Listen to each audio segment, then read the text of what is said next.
Zaczynamy nową przygodę. Jesteśmy na promie Po Szwecji. Pogoda piękna, miasto wspaniałe. Ja jestem Szwecją zauroczony.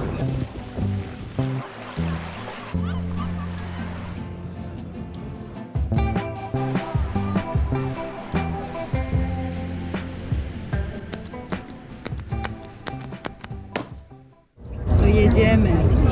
Jeszcze tylko 2 godziny i będziemy w Gdańsku.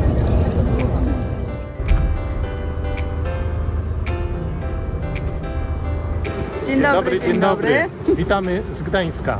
Zaczynamy nową przygodę. Gdańsk to tylko pierwszy przystanek na naszej trasie. Niedługo będziemy się przemieszczać w inny punkt tego miasta. Tymczasem idziemy pobiegać chwilę po Starówce.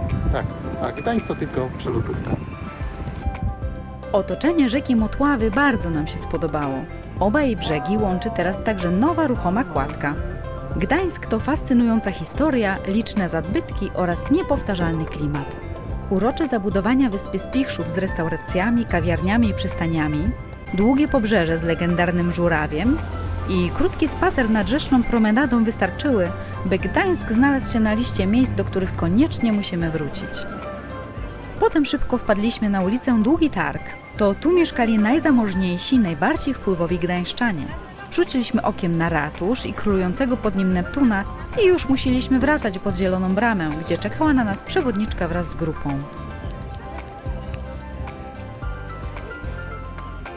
Tu jeszcze przez chwilę zachwycaliśmy się niesamowicie wąskimi, malowniczymi kamieniczkami, chłonęliśmy żywą atmosferę zabytkowego głównego miasta oraz podziwialiśmy potężną bramę zieloną, która zamyka ten królewski trakt, by już za chwilę przenieść się nad brzeg Bałtyku.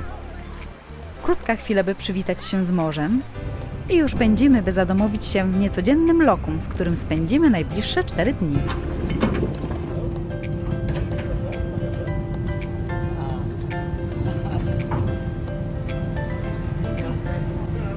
Pokój z oknem nam się trafił, jupi! Nasza kabina na 4 dni. Toaletka. Ło, big!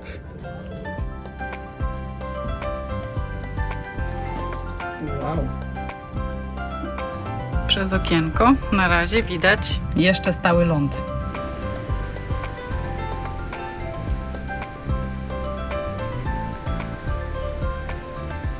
Teraz kolejny punkt naszej podróży. Jesteśmy na promie. Tak, i kierujemy się dzisiaj do Szwecji, a dokładnie do Sztokholmu. Przybijemy jutro tam koło południa. No i to jest nasz główny cel podróży. To jest gwóźdź programu Sztokholm. Będziemy zwiedzać. Tymczasem będziemy się cieszyć z atrakcji promowych. Idziemy pozwiedzać te ustrojstwa. Ludzi jest od groma i ciut. O, tutaj 1000 może być zaokrętowanych. Nasz trip to rejs promem oraz objazdowa wycieczka po Sztokholmie. Tym razem skorzystaliśmy z oferty lokalnego oddziału PTTK. Tempo zwiedzania było zawrotne, lecz wrażeń ogrom.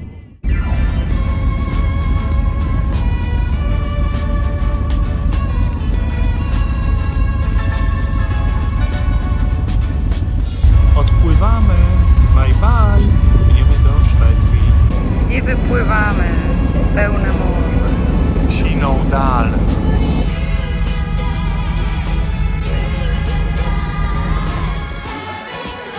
Jedzenie na promie było wyśmienite.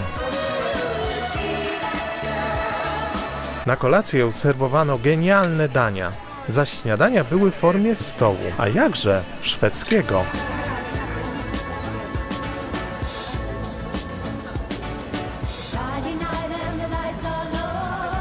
Podczas rejsu można było obejrzeć mecz albo skorzystać z oferty baru, kawiarni, a także salonu gier i dyskoteki. My jednak woleliśmy się wyciszyć przed kolejnym emocjonującym dniem.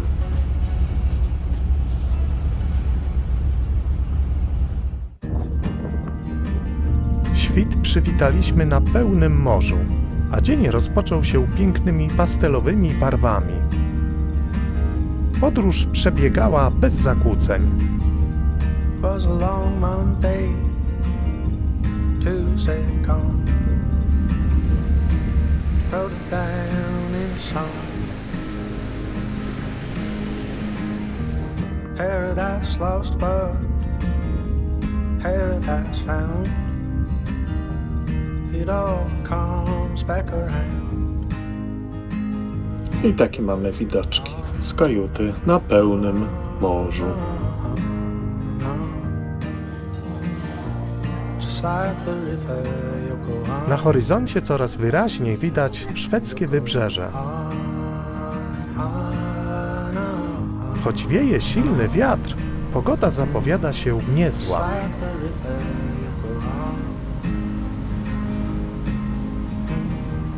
Liberated I send a Buddha smile.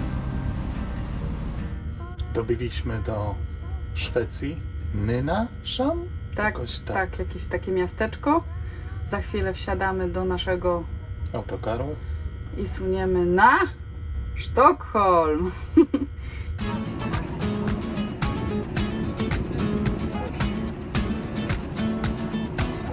A to nasza gablota. Tym tutaj przybyliśmy. Autokarem przejechaliśmy około 50 km i wjechaliśmy do stolicy. Nasz pierwszy przystanek w Sztokholmie to wspaniały punkt widokowy Fjällgatan na wyspie Södermalm. Można stąd podziwiać fantastyczną panoramę miasta. Sztokholm jest położony na 14 wyspach między jeziorem Mälaren i Zatoką Morza Bałtyckiego, dlatego nazywany jest często Wenecją Północy. Widać stąd na przykład Stare Miasto, dzielnicę Östermalm, wyspy Kasterholmen oraz Djurgården, a na niej wesołe miasteczko Gröna Lund. Można też było dostrzec Muzeum Galeonu Vasa, który będziemy zwiedzać następnego dnia.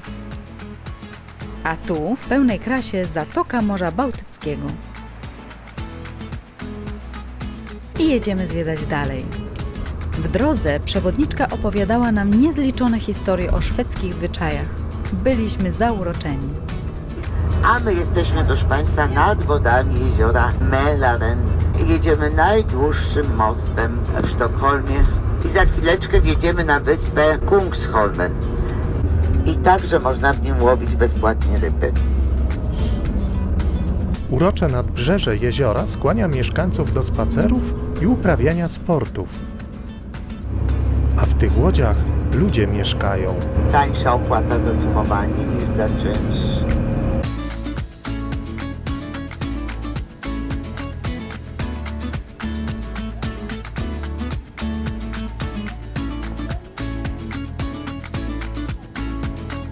Gdzie my jesteśmy? Pod ratuszem sztokholmskim. No Szwecja jest piękna. Oj, Sztokholm cudowny. Pogoda piękna. Miasto wspaniałe.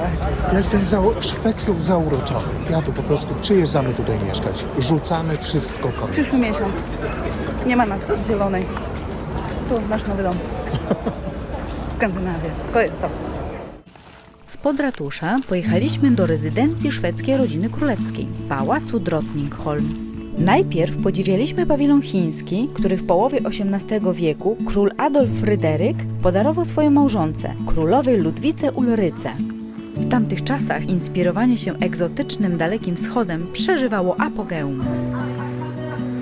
Park Królewski. No cóż. Pięknie. Oczywiście.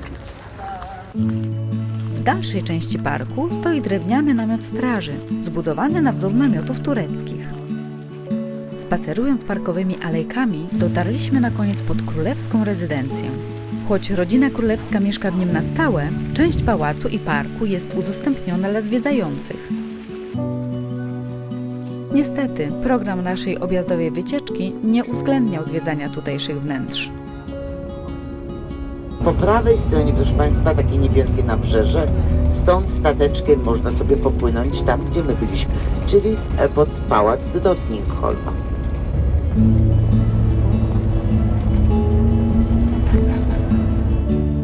A ten półokrągły, proszę Państwa, to jest parlament. Po tych atrakcjach wróciliśmy na nasz prom, gdzie czekała na nas pyszna kolacja deser oraz kulinarny pokaz szefa kuchni. Na dzisiejszy wieczór przygotowaliśmy 3 dania. Tatar ze śledzia, sałatka z serem rotbo, łosoś po skandynawsku, gravlax. Jest to danie standardowe w kuchni skandynawskiej. Śledziowe, proszę bardzo. Proszę bardzo.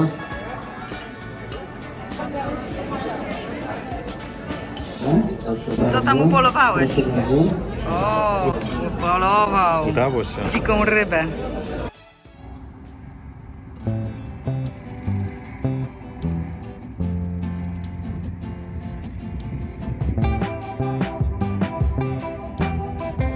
Dzień dobry, dzień dobry. Tam jest Nuna Szan. Dziś kolejny dzień zwiedzania. I co dzisiaj? Dzisiaj w planie mamy Muzeum Wasa i ratusz. Ratusz w Sztokholmie będziemy zwiedzać. I też dobrze. I też dobrze. I ponoć będziemy mieli czas wolny. Najpierw skierowaliśmy się do ratusza na wyspę Kungsholmen, gdzie już byliśmy przez chwilę poprzedniego dnia. Tam dołączyła do nas lokalna przewodniczka i tym razem będziemy zwiedzać wnętrza. Ale na początek przejazd pod miastem i przez miasto. Stare miasto. Przed nami taki pięknie zdobiony budynek, to jest dom rycerski. I za chwileczkę zobaczycie najmniejszą wyspę sztokholmską, jedną z tych 14. To jest ten domek z tymi markizami. Na wyspie znajduje się jeden, jedyny budynek. Sztokholmski ratusz uznawany jest za symbol szwedzkiej stolicy. Położony jest malowniczo nad wodami jeziora Mälaren. Otacza go przyjemny ogród z piękną panoramą na miasto. Można tu odpocząć i się zrelaksować. Na wewnętrznym dziedzińcu jest piękny arkadowy krużganek. Pod nim wchodzą goście honorowi. Budowa ratusza trwała od roku 1911 do 1923. Zamierzeniem architekta było postarzenie budynku, a inspirację do jego projektu czerpał on z włoskiego renesansu, nordyckiego gotyku i odrobinę ze sztuki islamskiej. Do budowy ratusza użyto 8 milionów cegieł. Teraz jesteśmy w sali zwanej Błękitną, choć nigdy błękitna nie była. Jedynie w pierwotnych planach, których ostatecznie nie zrealizowano. W sali tej znajdują się również jedne z największych organów w Skandynawii. Wydawane są tu uroczyste przyjęcia. Tym najbardziej znanym jest przyjęcie na cześć laureatów Nagrody Nobla, organizowane co roku 10 grudnia. A to już sala złota. Jej ściany zdobią imponujące mozaiki przedstawiające historyczne i mitologiczne sceny związane ze Szwecją. Mozaiki te ułożone są z ponad 18 milionów szklanych, pozłacanych płytek. Jesteśmy w złotej sali. Sala konferencyjna.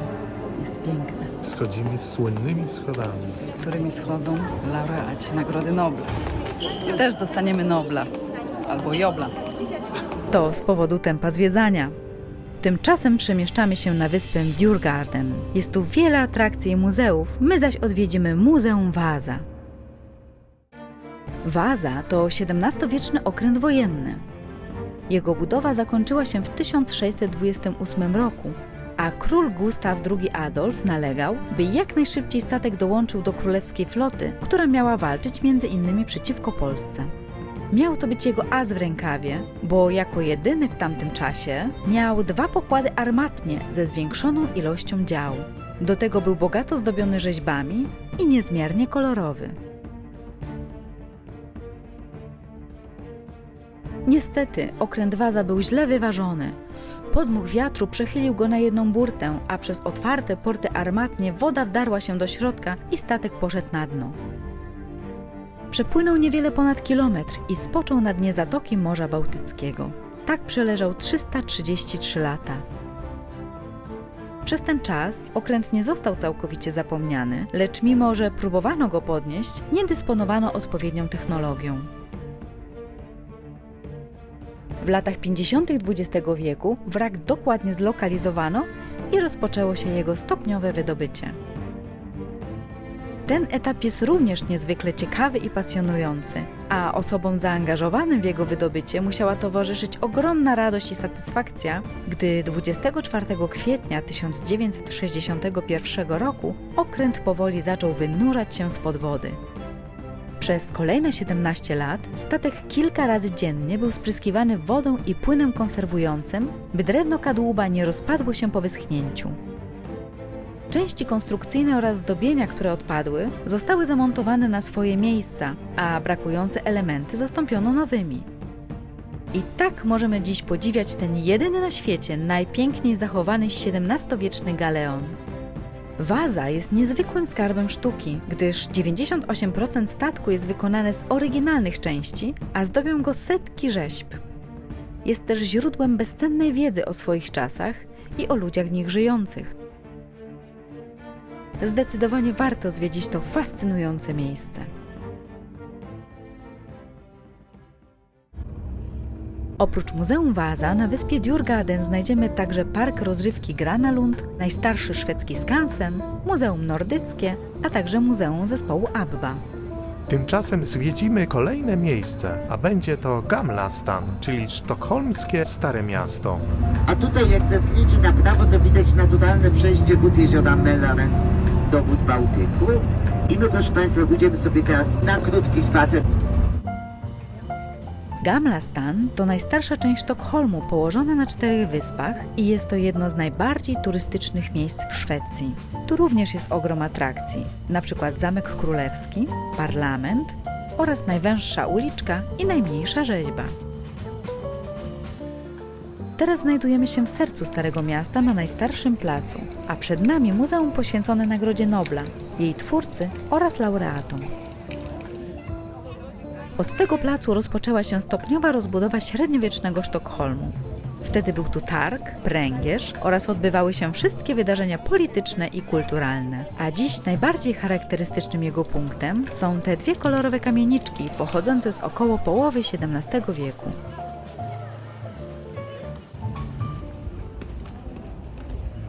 Najwęższa uliczka w Sztokholmie. To Mortentrotsigsgrand. W najwęższym miejscu ma szerokość 90 cm i częściowo prowadzi po 37 schodkach. Ale na Gamla stan jest wiele uroczych uliczek. Koniecznie trzeba się wybrać tu na spacer i poczuć klimat Starego Miasta.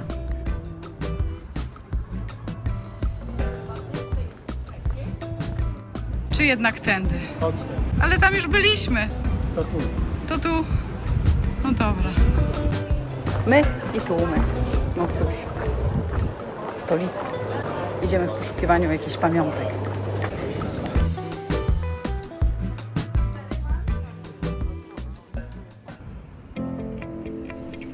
Niestety, ostatecznie mieliśmy bardzo mało wolnego czasu do dyspozycji. Popędziliśmy więc jeszcze na nadbrzeże, by napatrzeć się na sztokholmskie panoramy.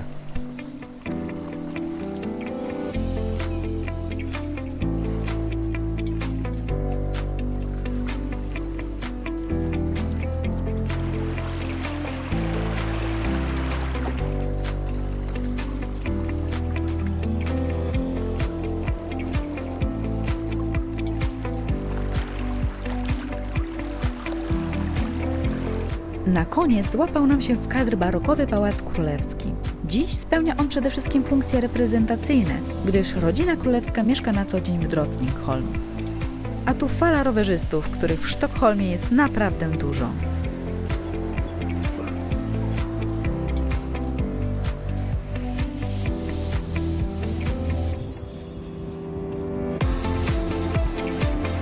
Wróciliśmy już ze zwiedzania.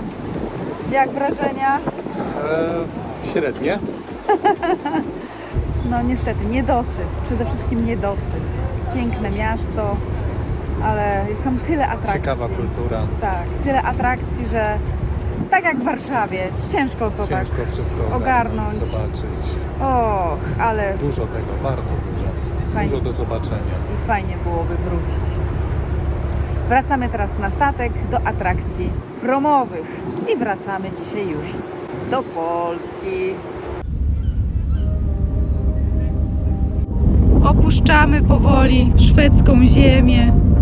No to co? No to wracamy. Żegnamy Szwecję. Wracamy do domu. Krótko było, za krótko.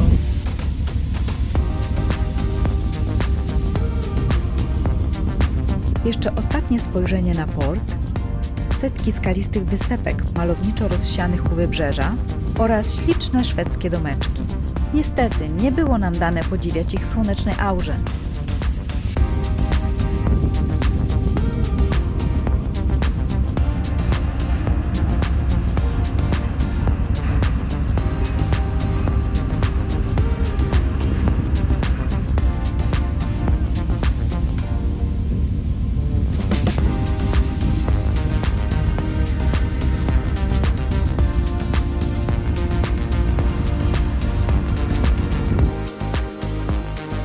I ostatnia pyszna kolacja na promie. Ta noc nie była spokojna. W drodze powrotnej towarzyszył nam sztorm, przyprawiając mię mdłości. Na szczęście rano było zdecydowanie lepiej, choć wiatr nie ustawał.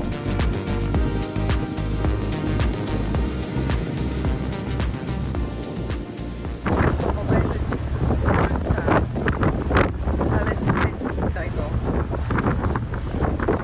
Góry. Przed chwilą to wyglądało, ale już przestało.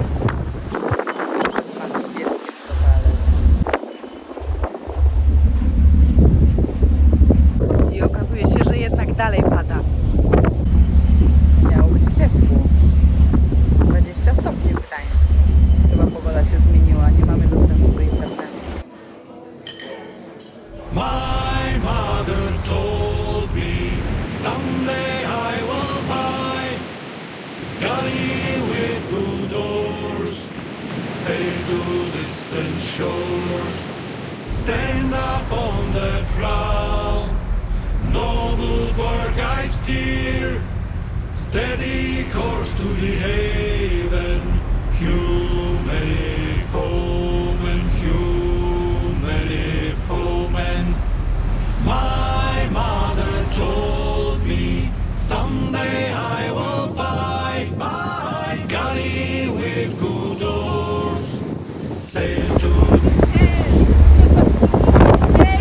up on the prow, noble bark I steer, steady, steady. Powoli opływamy Półwysep Helski i zbliżamy się do Gdańska.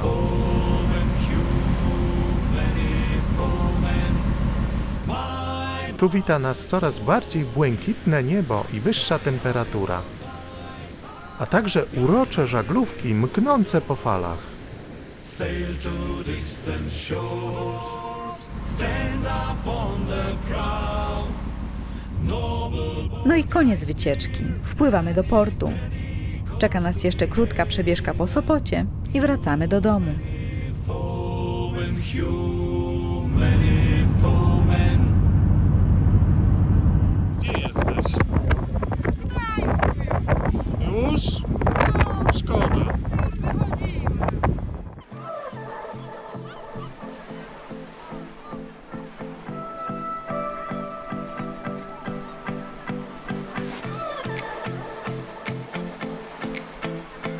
No to i odwiedziliśmy Sopot.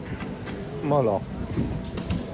Idziemy zobaczyć, jaką ma długość i czy mewy nam coś będą chciały ukraść. Może złapiemy się na jakiś statek do Sztokholmu.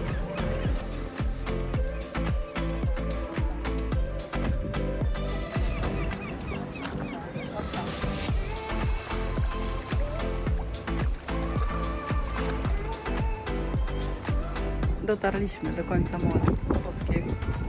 Pozdrowienia z Sopotu. No i tak to by było na tyle ze zwiedzania tego jakże uroczego kurortu. Chyba się spóźnimy na nasz autobus. Pędzimy.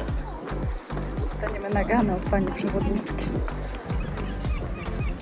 Dzięki za oglądanie. Dajcie znać, czy lubicie takie wycieczki. Zostawcie lajka i suba i do zobaczenia w kolejnym filmie.